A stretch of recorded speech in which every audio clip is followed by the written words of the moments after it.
I've read 22 books in 2025, and I'm going to tell you if you need to read them with a yes, no, or maybe. Book number 1, When Among Crows by Veronica Roth.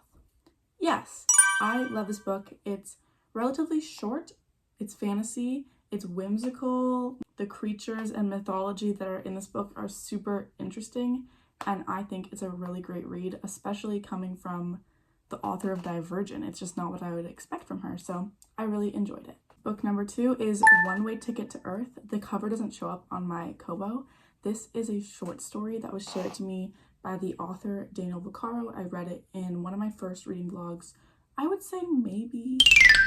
It's obviously really short and I got it for free, so I don't know if it's like worth the money. I think it might be on Kindle Unlimited, but it was interesting. It was sort of like a short story about death, and there's also like an aliens aspect, which is kind of cool. But yeah, it's also a short story, so not really that much to say, but if you've heard about it, then maybe, but I don't really recommend it. Book number 3, The Book of Doors. Yes, I love this book. I went into it knowing absolutely nothing, and I loved it. The world that it's in, the magic books, and that sort of magic system are so interesting.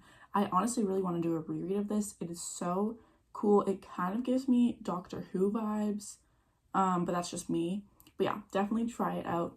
Book number 4, the first physical book, is The Priory of the Orange Tree by Samantha Shannon. This is a fantasy book following, there's dragons, there's royalty, there's so much going on, honestly, and I really enjoyed it. It did take me quite a while to read. It definitely spent some time reading it, but I really enjoy this world. It's very well written. I like the prose. So yeah, I would say yes, maybe. I would say yes or maybe, because if you like fantasy, yes, but if you're not really into like high fantasy or you don't love like a little bit harder writing, then maybe not, because it is very world buildy, but I personally enjoy that. So yes to maybe. And I personally am so excited to read the prequel because I have it. I just haven't read it yet because it's so freaking long. Book number 5, Onyx Storm. I would say maybe. I enjoyed it. It was definitely a anticipated read for me. I bought it right when it came out. I read it. I'm gonna continue the series, but it definitely does depend on your preferences, like all these books. If you like fantasy, then read it. If you don't like fantasy, don't read it.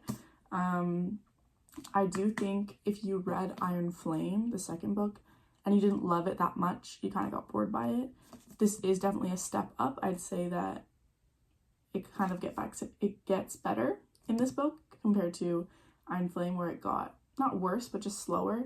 So I definitely think this picks the story back up, and I personally really enjoyed it. So I would say yes if you like fantasy. If you like fantasy romance, definitely try it out. Book number 6 is All Systems Red by Martha Wells. I do have the physical copy, but I just don't have it on me because my dad has it. But I'd say maybe. This is a very short book. It's like this small, and it's sci-fi, so if you like sci-fi, definitely try it out.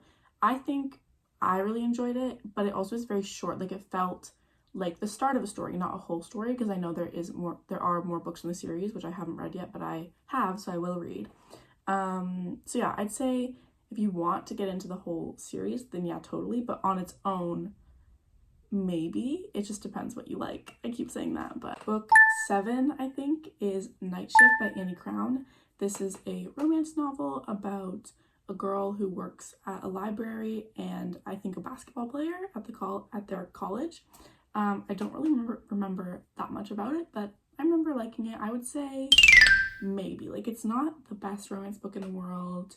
It's not the worst. It's just kind of like a cute read, so definitely depends what you're going into it for, like what you want from it. Next physical book, The Wren and the Holly Library. I will say I bought this because it was $7 on Book Outlet and it had sprayed edges. And that was kind of why I bought it. I went into it blind. I didn't know anything. And so this one, I would say maybe to no. Because I honestly don't know if I'm going to pick up the rest of the series. Like, I did enjoy it, but it just wasn't my favorite ever. It fell a little bit flat.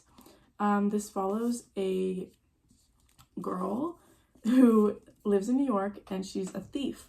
And in this world, there's also monsters. So there's like humans and there's monsters. And they had like a war between each other. and she has to kind of like infiltrate the underground and steal something from them.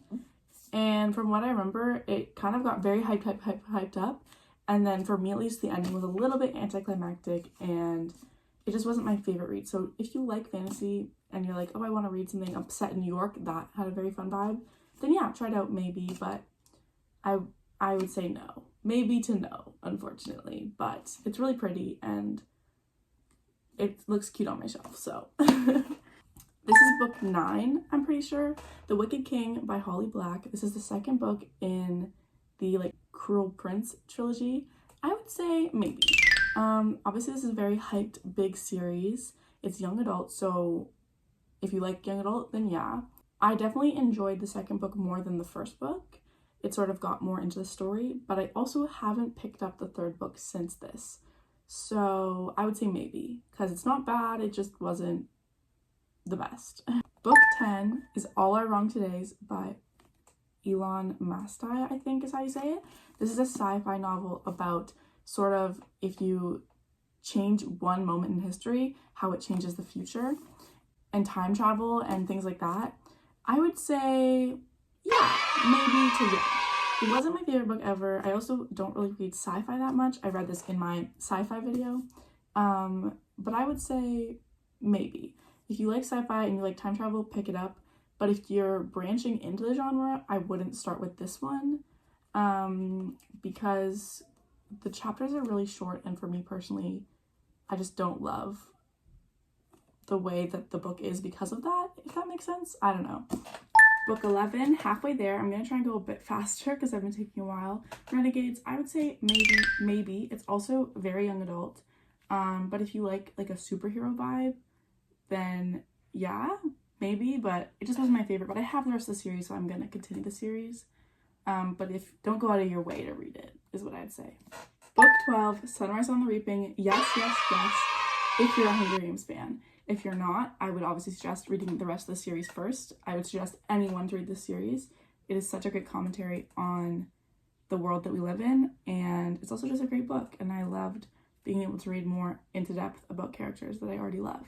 Okay, now we're in Ali Hazelwood territory. I had a very long Ali Hazelwood stint of reading, so we're just gonna rapid fire. Book 13, Check and Mate. Yes, I love this. This is my favorite Ali Hazelwood book. I think her writing really suits young adult novels, and I also love chess. I don't play it that much, but I like to learn about it and read about it, so I really enjoyed this. Yeah. Book 14, Deep End. Maybe.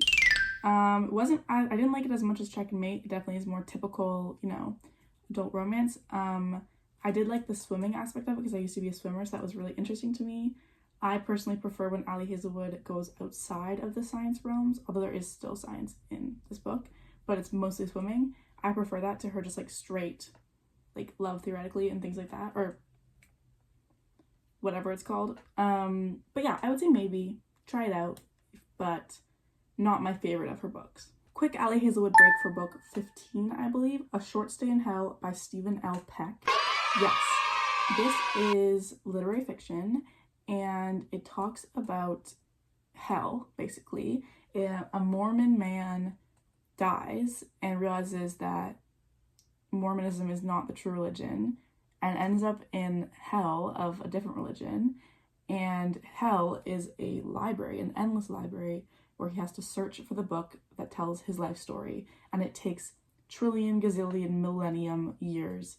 And it was just a really interesting read. You probably could read more into the commentary of it than I did, but I just enjoyed it. And I thought the concept was really cool, but I would say yes. Back to Ali Hazelwood. Not in Love. Maybe. Similar to Deep End, it's not my favorite of her books, but it also wasn't bad. It just depends. If you like Ali Hazelwood, yeah, go for it. But I also wouldn't start off with this one. I would start off with one of her more, not classic, but one of her more popular books. And then after that, we have she did short stories, Under One Roof and Stuck With You. They're part of the trilogy. I haven't read the third one yet. I would say maybe to both of them. They're fine. They're cute. I obviously was really liking Allie Hazelwood at the time, and currently still do, so I like sped through them. But if you like don't pick up her books that often, I would pick up one of her longer books before picking up the short stories. Yeah. Book number 21 is The Pumpkin Spice Cafe. I listened to this on audiobook. I'm gonna say no. Honestly, unless you are a diehard romance fan for like small towns, or you really love Gilmore Girls, then sure, go for it. But there wasn't really that much of substance, and it kind of felt pointless. Like, I finished it and I was like, why did I read that? And from these books that I'm reading, and all the Allie Hazelwood, you probably can't tell, but I'm not usually a romance reader, and so I think I was getting into the Allie Hazelwood and I was like, okay, maybe I'll branch out, try some more romance. And then I read The Pumpkin Spice Cafe and I realized why I don't usually like romance books. So yeah, I would say no. The last book, book number 22, which I finished just a few days ago, is, this is upside down, Red Rising by Pierce Brown. Yes, this is sci-fi. It follows a miner on Mars who tries to kind of move up the ranks and have a difference in the world. Anyways, this is definitely a yes, no matter what you usually read. I would say just try it out, and I am so excited to continue this series. So yeah, that is what I read so far this year. I'm not super happy about all of it, but I just wanted to sort of check in and see where I'm at and kind of like go over my goals, because there's certain books that I really want to read this year that I haven't read yet. So that's what I'm going to focus on for the rest of the year. But thank you so much for watching. I'll see you in the next video.